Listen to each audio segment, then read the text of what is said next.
नमस्कार साथियों, एनालाइजर में आपका स्वागत है।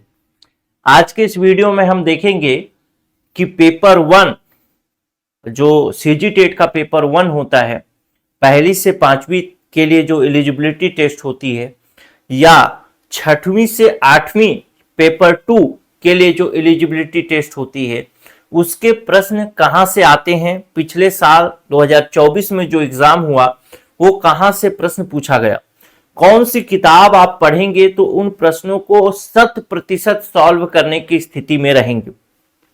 कौन सा ऑनलाइन कोर्स या कौन सा आप नोट्स पढ़ेंगे, कौन सा पीडीएफ पढ़ेंगे तो आप 100% उन प्रश्नों को सही करने की स्थिति में आ सकते हैं।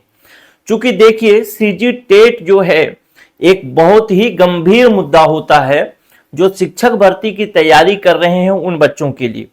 जो बच्चे बीएड या डीएड किए हुए रहते हैं, उनका एक मात्र लक्ष्य मैं कह सकता हूं, बहुत कम बच्चों की बात करें तो वो किसी दूसरे एग्जाम की तैयारी करते हैं, बाकी वो अगर एक एग्जाम की तैयारी करते हैं तो वो होता है शिक्षक भर्ती। उसके लिए बहुत जरूरी है कि वो सीजी टेट क्वालिफाइड हो। अगर सीजी टेट क्वालिफाइड नहीं है तो वो शिक्षक नहीं बन सकते। हालांकि सी टेट भी क्वालिफाई कर सकते हैं, लेकिन सीजी टेट एक आसान उपाय होता है जिसमें कि बहुत कम सिलेबस पढ़ करके आप क्वालिफाई कर सकते हैं। फिर भी कुछ बच्चे इसको क्वालिफाई नहीं कर पाते, तो वे जरूर ध्यान से देखेंगे। सबसे पहला देखते हैं हम लोग, जो कि सीजी टेट पेपर 1 से संबंधित है, 1 to 5 के लिए, और सेट डी था। प्रश्न पूछता है, गणितीय प्रश्नों को हल करने से किसी व्यक्ति की निम्नलिखित क्षमताएं विकसित होती है। कौन कौन सी क्षमताएं विकसित होती हैं? इसका सही उत्तर होगा, सबसे पहला तो ए होगा, सुनिश्चित रूप से सोचने की क्षमता बढ़ती है। दूसरा होगा, पैटर्नों और संबंधों को ढूंढने की भी क्षमता बढ़ती है। ऑप्शन सी कहता है तथ्यों को स्मृति में धारण करने की क्षमता, तो ये गलत हो जाएगा। ऑप्शन डी जो है, तार्किक रूप से क्रमबद्ध तरीके से सोचने की क्षमता बढ़ती है, अर्थात इसका आंसर जो होगा ऑप्शन नंबर डी होगा। यह प्रश्न पूछा गया था हमारे क्लास से। अभी मैं बुक की भी बात करूंगा, अभी थोड़ा देर बाद मैं किताबों की भी बात करूंगा कि अगर आप क्लास नहीं लेना चाहते, क्लास नहीं ज्वाइन कर सकते, तो आप किताबों से भी इसको सॉल्व कर सकते, लेकिन क्लास एक अच्छा उपाय हो सकता है। देखिए, कहता है गणितीय प्रश्नों को हल करने से किसी व्यक्ति की निम्नलिखित मानसिक क्षमताएं बढ़ती हैं। सीजी टेट के लिए जो वीडियो नंबर 6 में पढ़ाया था, वहां से प्रश्न पूछा है। सुनिश्चित रूप से सोचने की क्षमता, स्पष्ट तरह से व्यक्त करने की क्षमता, तार्किक और क्रमबद्ध तरीके से सोचने की क्षमता, पैटर्न और संबंधों को तलाशने की क्षमता। तो इस प्रकार से 4 क्षमताएं विकसित होती है, उसमें 3 क्षमता पूछा था, तो यहां से आप बना सकते थे। इसके बाद ऐसा एक प्रश्न भी मैंने कराया था, गणितीय प्रश्नों को हल करने से किसी व्यक्ति की निम्नलिखित में से कौन सी क्षमता विकसित होती है? तो ये उपरोक्त सभी इसका उत्तर होगा, तीनों क्षमताएं इसकी विकसित होती हैं। तो यहां से भी, यानी ये प्रश्न भी अगर जो बच्चे ध्यान से देखे होते तो यहां से भी डायरेक्ट बना सकते थे। अगला प्रश्न कहता है, किसी गणितीय सवाल को हल करने के लिए एक विशेष क्रम में लागू किए जाने वाले चरणों की श्रृंखला क्या होती है? तो जब आप इसको मैथ्स पेडागोजी में पढ़ेंगे तो चीजें समझ में आएंगी। अगर आप नहीं पढ़े हैं तो सही वैसे उत्तर होगा इसका ऑप्शन नंबर सी, यानी पहले आएगा बी एल्गोरिथम, उसके बाद सी आएगा यानी सोपान क्रम। बाकी चीजें इससे संबंधित नहीं है। यह क्वेश्चन भी कवर हुआ था वीडियो नंबर 2 में। सोपान क्रमिक संरचनाओं से तात्पर्य विचारों का सोपान क्रम है, जो विचारों की एक प्रणाली है जिसमें विचारों यानी अवधारणाओं की अलग अलग श्रेणियों के अनुसार क्रमिक रूप से एक के ऊपर एक व्यवस्थित किया जाता है। इसमें और भी डिटेल में जब क्लास करवाया था तो उसमें बताया था, किसी सवाल को हल करने के लिए एक विशेष क्रम में लागू की जाने वाली चरणों को ही श्रृंखला या एल्गोरिदम कहते हैं। और यही प्रश्न आपसे पूछ दिया, अगर कभी भविष्य में पूछे तो आपसे यह भी पूछ सकता है, एल्गोरिदम को हटा दे तो आपका दिमाग घूम जाएगा, कहेगा कलन विधि, तो फिर आपसे बनना चाहिए प्रश्न। चलिए अब अगला प्रश्न देखते हैं, मिलते जुलते बार बार होने वाले अनुभव के आधार पर नतीजों तक पहुंचने के तरीके को क्या कहते हैं? तो आनुभाविक तर्क कहा जाता है। Option number C video number 5 में कवर किया गया है। सेम टू सेम फिर अगला प्रश्न कहता है 94, ए अमूर्त अवधारणाओं को, बी व्यापक अवधारणाओं को, सी मूर्त अवधारणाओं को और एस विशिष्ट स्थितियों को व्यक्त करते हो तो दर्शाइए कि गणितीय विचार प्रायः कैसे बढ़ते हैं, गणितीय विचार कैसे बनते हैं, उससे संबंधित प्रश्न पूछा गया। तो कैसे होगा, सी से ए में जाएगा, यानी सी पहले होगा मूर्त परिस्थितियों की ओर, यानी पहले तो वो देख देख के जोड़ना सीखता है, एक गोटी दो गोटी, एक आम दो आम। फिर उसके बाद अमूर्त अवधारणा की ओर जाता है, यानी उसको आप बोल दीजिए 3 और 2 तो जोड़ देगा 5, आम की जरूरत हट जाती है। फिर एस से बी की ओर जाएगा, यानी एस विशिष्ट स्थितियों को व्यक्त करता है, फिर व्यापक विचारों को व्यक्त करता है, व्यापक परिस्थितियों की, व्यापक विचारों की ओर बढ़ता है। तो इसका उत्तर हो जाएगा बी। मूर्त से अमूर्त की ओर, विशिष्ट से व्यापक की ओर, जो कुछ कंडीशंस पढ़ते हैं हम गणितीय विचारों के डेवलप होने की, वहीं से प्रश्न पूछा है। इसको कराया गया था वीडियो नंबर 2 में, यही लाइन है और इसी से प्रश्न पूछ लिया। अगला प्रश्न कहता है यदि ए बी सी और डी क्रमशः विशिष्टीकरण, व्यापीकरण, अनुमान लगाना और सिद्ध असिद्ध को प्रदर्शित करते हो तो चुनिए कि गणितीय तरीके से सोचने के दौरान हम किस मानसिक प्रक्रिया से गुजरते हैं। तो हो जाएगा option number A. Video number 6 का क्वेश्चन है, कुछ इस तरीके से इसका डिस्क्रिप्शन है जिसको आप बना सकते थे। अगला प्रश्न कहता है 96, और यहां से प्रश्न पूछता ही है बैंकिंग मॉडल, रचनावादी, प्रोग्रामिंग मॉडल, यहां से प्रश्न पूछता ही है। सुमेलित करना है कौन सा क्या होगा, कैसे होगा। तो इसका उत्तर हो जाएगा बैंकिंग मॉडल किसको कहा जाएगा, तो बैंकिंग मॉडल होता है पढ़ी गई बातों को ठीक से दोहराना, जैसा डाला वैसा ही निकाल देगा, बैंकिंग मॉडल होगा। जैसा पैसा डाला आपने बैंक में, पैसा बैंक से निकाल दिया, बैंकिंग मॉडल। रचनावादी मॉडल क्या होता है, तो सीखने की प्रक्रिया में सक्रिय रूप से भागिल होते हैं, उसको रचनावादी मॉडल। फिर प्रोग्रामिंग मॉडल क्या होता है, तो ये श्रृंखला होता है, मतलब चीजों को सिखाने का, पहले धन जोड़ सिखाएंगे, फिर घटाओ, फिर गुणा, फिर भाग। तो इस प्रकार से आप बना सकते थे। ऑप्शन नंबर बी इसका उत्तर होगा। वीडियो नंबर 10 में इसको कवर किया गया था। इसके अलावा और अलग अलग वीडियो में भी इसको कवर किया गया होगा, जैसे वीडियो नंबर 11 में कवर किया गया है, सभी चीजों को मिलाकर देखें तो। फिर उसके बाद वीडियो नंबर 12 में चीजों को कवर किया गया है। वीडियो नंबर 7 में भी ऐसे ही चीजों, अभिगृहित यानी स्वयं सिद्ध चीजों को बताया गया है कि कुछ चीजें स्वयं सिद्ध होती हैं, जिस आधार पर हम गणितीय जो विचार होते हैं उसको विकसित करने का काम करते हैं। अगला प्रश्न देखते हैं, किसी वर्ग के चारों कोणों का योग 360 अंश होता है। इस कथन का विस्तार करके हम कथन किसी चतुर्भुज के चारों कोणों का योग 360 अंश होता है के बारे में सोचते हैं। तो यह एक उदाहरण है। कैसा उदाहरण है, तो व्यापीकरण का उदाहरण है। और सेम प्रश्न पूछा है वीडियो नंबर 7 से। व्यापीकरण क्या है, कथन दिया है किसी वर्ग के चारों कोणों का योग 360 अंश होता है, का विस्तार करके हम कथन किसी चतुर्भुज के चारों कोणों का योग 360 अंश होता है, क्या व्यापीकरण करते हैं। कहीं बाहर से प्रश्न नहीं पूछा है। वैसे उदाहरण नंबर 2 से पूछ सकता है, कहीं से भी पूछ सकता है। अगला प्रश्न देखते हैं, एक रचनावादी कक्षा की विशेषता क्या होती है। तो यह प्रश्न विलोपित होने लायक प्रश्न है, वैसे इसको वीडियो नंबर 12 में कवर कराया गया था। अगला प्रश्न देखते हैं, दो विषम संख्याओं का योग हमेशा एक सम होता है। यह कथन सत्य व असत्य होने की जांच आप कैसे करेंगे, तो आप करेंगे निर्गमिक तर्क द्वारा, निगमन विधि द्वारा। वीडियो नंबर 4 में मेरे ख्याल से सेम होगा प्रश्न। किसी विषम संख्या को n+1 के रूप में लिखा जा सकता है, n का पूर्ण वाक्य। तो इस प्रकार से हमने इसको पूरा कंप्लीट भी किया था, इसमें कोई दिक्कत नहीं है, ये सेम चीज लिखा है। वैसे ही अभी सम को पूछा है, हो सकता है विषम को पूछ ले तो भी इसी निगमन तर्क से ही ठीक होगा, मतलब सिद्ध होगा। प्रश्न भी पूछा है, यानी ये वीडियो नंबर 4 में ही ये प्रश्न करवाया था मैंने, दो विषम संख्याओं का योग सम होता है, आप कैसे सिद्ध करेंगे। अगर ये प्रश्न भी होता आपके पास तो आप ये भी सही कर सकते हैं। तर्क से दिया था, लेकिन ये अगर थोड़ा डीप में पूछा तो निगमनी तर्क से, वैसे उसी वीडियो नंबर से पूछा है। बैंकिंग मॉडल के तहत सीखने वाले से क्या अपेक्षा होती है, क्या अपेक्षा होती है कि जैसा उसे याद कराया गया है वैसा ही वो बता दे, यानी याद रखने की क्षमता का अधिकतम उपयोग करे। वीडियो नंबर 10 का क्वेश्चन पूछा गया है, याद करने के बराबर मानना है, ऐसा वैसा करके वीडियो नंबर 10 में ये पढ़ाया हुआ है।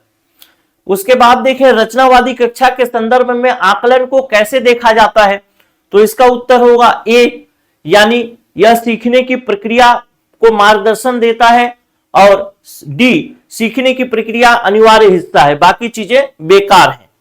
यह भी कराया गया है वीडियो नंबर 14 में।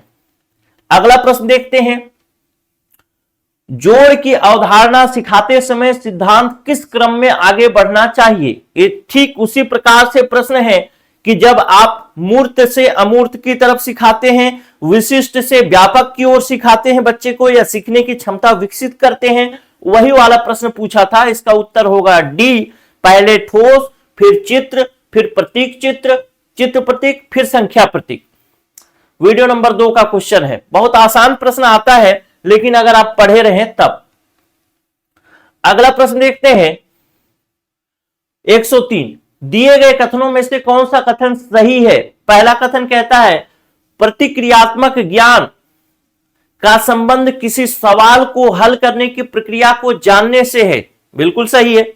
दूसरा कथन कहता है गणित सीखने के लिए प्रतिक्रियात्मक ज्ञान होना पर्याप्त है, तो उतना ही पर्याप्त नहीं है, तो बी गलत हो गया। सी कहता है किसी अवधारणा को परिभाषित करना अवधारणात्मक ज्ञान है, यह भी गलत है। डी कहता है अवधारणात्मक और प्रतिक्रियात्मक ज्ञान में से किसी एक का विकास दूसरे के विकास में सहायक होता है, यानी ए और डी सही हो जाएगा। वीडियो नंबर 16 का क्वेश्चन है, प्रतिक्रियात्मक ज्ञान और अवधारणात्मक ज्ञान को अंतर करके बताया गया था। अगला प्रश्न देखते हैं, किन मॉडलों में सीखने को ऐसे विशिष्ट उपकरणों में बांटा जाता है जिन्हें बार बार अभ्यास द्वारा हासिल किया जाए, तो यह होता है प्रोग्रामिंग और बैंकिंग मॉडल में ऐसा होता है। प्रोग्रामिंग में स्टेप बाय स्टेप होता है, बैंकिंग में भी लगभग ऐसा ही होता है, लेकिन बैंकिंग में याद करने पर जोर ज्यादा होता है। वीडियो नंबर 11 का प्रश्न है, बैंकिंग और प्रोग्रामिंग मॉडल में समानता क्या है, तो उससे प्रश्न पूछा है। अगला प्रश्न देखते हैं, तो देखिए यहां पर हमने देखा, पहले तो हम लोग सीजी टेट पेपर 1 की बात कर लेता हूं। तो सीजी टेट पेपर 1 में आपसे जो प्रश्न पूछा, टोटल प्रश्न जो मैथ्स पेडागोजी के पूछे गए, वो पूछे गए कितने, 14 प्रश्न, क्योंकि हम लोगों ने 91 से शुरू किया था इसको, और ये 104 में खत्म हो रहा है। तो टोटल जो प्रश्न है 91 से जोड़ना शुरू करेंगे तो 14 प्रश्न, और 14 के 14 प्रश्न आप देखते हैं कि जो कंटेंट है, जो क्लास कराए हैं उसी क्लास से आया है, बाहर से नहीं आया, और संभवतः इस बार भी वैसा ही होगा अगर ठीक ठाक सब कुछ रहा तो। अब हम लोग देखते हैं पेपर 2 के बारे में। पेपर 2 से हालांकि कम प्रश्न पूछे गए हैं, लेकिन थोड़े थोड़े प्रश्नों से ही लोग कटते हैं, मतलब डिस्क्वालीफाई हो जाते हैं। तो पेपर 2 की बात करूं, सेट ए वाला पेपर है। पहला क्वेश्चन 91 नंबर पे पूछा गया, सीखने के एक विशेष तरीके को किसने बैंकिंग मॉडल कहा था, तो ये था पाउलो फ्रेर, और ये कराया गया था वीडियो नंबर 10 में। सीजी टेट का मतलब पेपर 2 के लिए पढ़ाया गया था। सीखने के बैंकिंग मॉडल की अवधारणा सर्वप्रथम पाउलो फ्रेयर ने दी थी, बस एक लाइन का उत्तर था, वैसी को पूछा। अगला प्रश्न कहता है रचनावादी कक्षा से क्या अपेक्षित है, मतलब रचनावादी कक्षा में क्या चीजें, उसकी विशेषता क्या है। रचनावादी कंस्ट्रक्टिव क्लास की क्या विशेषता है, तो कंस्ट्रक्टिव क्लास की विशेषता क्या होगी, बच्चे शांतिपूर्ण शिक्षक का अनुसरण करें, बिल्कुल गलत। बच्चों के अंदर जिज्ञासुपन होना चाहिए। बी देखते हैं क्रियाकलापों में सक्रिय भागीदारी। रचनावादी की सबसे पहली विशेषता तो यही है कि बच्चे सक्रिय रूप से भागीदारी करें, तो ऑप्शन बी सही। खुलकर विचार विमर्श करें, बिल्कुल सही। हल किए प्रश्नों का अभ्यास करें, अगर हल किए प्रश्नों का अभ्यास करेंगे इसका मतलब या तो वो बैंकिंग मॉडल से सीख रहे हैं या तो वो एल्गोरिदम वाले मॉडल से सीख रहे हैं, जिसको हमने कहा क्या एक मॉडल, अभी जो पढ़ा था हमने, 3 प्रकार के मॉडल होते हैं, बैंकिंग, और एक स्टेप बाय स्टेप, और एक होता है रचनावादी। स्टेप बाय स्टेप का नाम भूल रहा हूं, ठीक। तो ये वीडियो नंबर 12 से पूछा गया प्रश्न। 93 नंबर का प्रश्न, एक बच्चे के गणित सीखने के संदर्भ में सीखने के मॉडल में कौन सी बातें सम्मिलित होती हैं। पहला क्या सीखना है, इसकी समझ बिल्कुल सही। बच्चे कैसे सीखते हैं, इसकी भी समझ बिल्कुल सही। ऑप्शन नंबर सी कहता है एल्गोरिदम का उपयोग, बिल्कुल गलत। विषय वस्तु की प्रकृति, तो ये हो जाएगा ए, बी और डी। ऑप्शन नंबर डी हो जाएगा इसका उत्तर। वीडियो नंबर 9 से ये कवर किया गया। अगला प्रश्न देखते हैं, ये तो सेम क्वेश्चन भी कराया था। पाइथागोरस प्रमेय को सिद्ध करने के लिए हम जिस तर्क का उपयोग करते हैं वो कौन सा तर्क होता है, तो वो होता है निगमनात्मक तर्क। ऑप्शन नंबर बी हो जाएगा। और इसको मेरे ख्याल से सेम भी हो सकता है प्रश्न। इस प्रकार के तर्क व्यापक परिभाषा शुरू होती है जिसमें बिना किसी संदेह के स्वीकार किया जाता है, जैसे पाइथागोरस प्रमेय। सेम लाइन पूछा है। अगला प्रश्न देखते हैं। Q, W, N और Z क्रमशः परिमेय संख्या है, पूर्ण संख्या है, प्राकृतिक संख्या है और पूर्णांकों का समुच्चय को प्रदर्शित करता है। तो संख्या पद्धति को सीखने के लिए उचित क्रम में क्या होगा, तो बिल्कुल हो जाएगा, सबसे पहले हो जाएगा आपका N मतलब प्राकृतिक संख्या, फिर W होल नंबर हो जाएगा, W होगा होल नंबर मेरे ख्याल से, पूर्ण संख्या, फिर Z क्या है, पूर्णांकों का समुच्चय, और फिर Q यानी ऑप्शन नंबर ए हो जाएगा। इसको कराया गया था वीडियो नंबर 2 में, जैसे संख्या पद्धति की बात की गई थी मूर्त को गिनने के लिए, अमूर्त के लिए। ये कुछ इस तरीके से भी कराया गया था, इसका इमेज भी बताया था, ये वीडियो नंबर 2 का ही। ठीक है, प्रश्न भी है, सेम प्रश्न पूछा है, इसमें कोई दिक्कत नहीं। तो इस प्रकार से हमने ये देखा कि सीजी टेट के पेपर 1 में जो प्रश्न पूछा 14 प्रश्न, और इसमें कितने प्रश्न पूछे, इसमें पूछे हैं आपके 95, यानी 91 से शुरू होकर के 95 तक, यानी 5 प्रश्न। ठीक है, जितना भी पूछा सीजी टेट के पेपर 1 में या पेपर 2 में पेडागोजी से जितना भी पूछा प्रश्न, वो सारे प्रश्न पढ़ाए हुए में से ही आप देखते हैं। और ये वीडियो मैं अभी डाल रहा हूं, इससे पहले भी जब ये पेपर हुआ था, तो पेपर जब हुआ तो उस समय भी मैंने इसी प्रकार से एक एनालिसिस का वीडियो डाला था। वो वीडियो भी आप चाहे तो देख सकते हैं। अब सवाल है कि आप कौन सी किताब पढ़ें जिससे कि आपका पूरा का पूरा प्रश्न बन जाए, चाहे वो पेपर 1 की बात हो चाहे पेपर 2 की बात हो। तो इसके लिए कंप्लीट अगर एक एक चीज को देखेंगे कि हर प्रश्न फंस जाए या हर तरीके का प्रश्न फंस जाए, तो इसके लिए आपको कम से कम 4 से 5 किताबें फॉलो करनी पड़ेगी मिनिमम। वो आप अपनी इच्छा अनुसार बुक स्टोर में जाकर के देख सकते हैं, ले सकते हैं 4 से 5 किताबें कौन सी आपको कवर करा रही। या फिर एक तरीका यह है कि आप इसके लिए जैसे जैसे प्रश्न आते हैं, जैसे जैसे टॉपिक हैं, उसके हिसाब से इंटरनेट पर जाएं, सर्फिंग करें और सर्फिंग करके चीजों का नोट्स बना लें। ये 2 तरीके हैं जिस 2 तरीके से आप कवर कर सकते हैं पूरा का पूरा क्वेश्चन और सीजी टेट में क्वालिफाई हो सकते हैं। ध्यान रखिएगा, अगर आप फर्स्ट टाइम सीजी टेट दे रहे हैं तो बहुत सारे ऐसे बच्चे होते हैं जो क्वालिफाई नहीं कर पाते, उसमें से आप एक हो सकते हैं भविष्य में कि आप क्वालिफाई नहीं कर पाए। शिक्षक भर्ती के लिए सबसे जरूरी है कि सीजी टेट आपके पास हो क्लियर। आने वाली भर्तियां जो हैं शिक्षक भर्ती की आएंगी तो आपके पास सीजी टेट रहेगा, चाहे एक मौका यानी एक बार शिक्षक भर्ती निकले चाहे 2 बार निकले, अगर सीजी टेट आपके पास है तभी आप इसको दे पाएंगे। तो इसको आप हल्के में नहीं ले सकते, आपको इससे क्वालिफाई करना ही पड़ेगा। तो जो 2 तरीके हैं उन 2 तरीकों से आप कवर कर सकते हैं। बाकी एक तरीका यह है कि इतने प्रश्न अगर क्लास से ही आ रहे हैं तो आप क्लास भी ज्वाइन कर सकते हैं। क्लास ज्वाइन करने के लिए इस नंबर पे आप व्हाट्सएप कर सकते हैं 94 064 21 014। कोर्स का फीस है 3000 प्लस जीएसटी, 18% गवर्नमेंट जीएसटी लेती है, तो 18 तिया 54 यानी 3540 रुपए का आपको एक कोर्स मिलेगा। इस कोर्स में आपको वीडियो क्लास, पीडीएफ दोनों मिलेगा, कंप्लीट मिलेगा, और जैसा मेरा तरीका है उसी तरीके से कंप्लीट, मतलब प्रश्न संभवतः बाहर से नहीं आएगा, 1-2 प्रश्न आ जाए वो अलग बात है। पिछले बार का मैं एनालिसिस वीडियो दिखाया था, जिस वीडियो में आपने देखा होगा, अगर आप लंबे समय से हमारे चैनल से जुड़े होंगे तो आपने देखा होगा कि लगभग लगभग 136 के आसपास प्रश्न जो थे वो पेपर 1 में फंसे थे।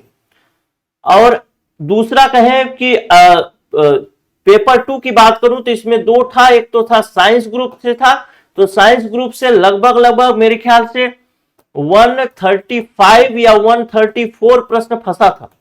उसी प्रकार से सोशियोलॉजी वाला ग्रुप है यानी आर्ट ग्रुप जो है पेपर 2 का, उसमें आप देखेंगे कि ये इसी आसपास 133 से लेके 135 के बीच में प्रश्न फंसा था। तो वही प्रश्न है, वही कंटेंट रहेगा।